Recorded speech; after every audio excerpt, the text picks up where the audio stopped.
Friends, இன்னைக்கு நான் பார்க்க போகிறது இந்திய தேசிய இயக்கத்துடைய ஒரு பார்ட்ஸான சைமன் குழு இந்தியா வருகைக்கு வந்ததும் வருகை தந்ததும் அதை இந்தியர்கள் எதிர்த்ததும்.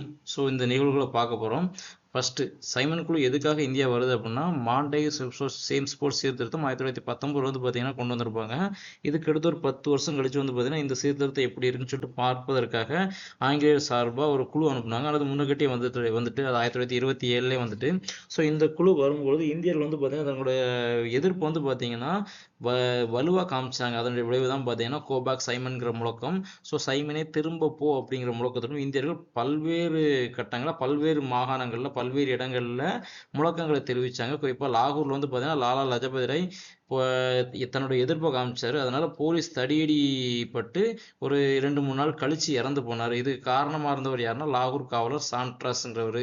ஸோ இவரை கொல்லணுங்க ஒரு நோக்கத்தோடு வந்து பார்த்தீங்கன்னா பகவத்சிங் வந்து பார்த்தீங்கன்னா லாகூரில் ஒரு சதியை தீட்டி அவர் வந்து பார்த்தீங்கன்னா பழிக்கு பழியாக கொண்டுட்டாரு. ஸோ இதன் காரணமாக தான் அவர் மீது லாகூர் சதி வழக்குங்கிற ஒரு வழக்கில் அவர் தூக்கிலிடப்படுகிறார். ஸோ இதுதான் பார்த்தீங்கன்னா சைமன் குழு நடந்த சில முக்கிய நிகழ்வுகள். நன்றி.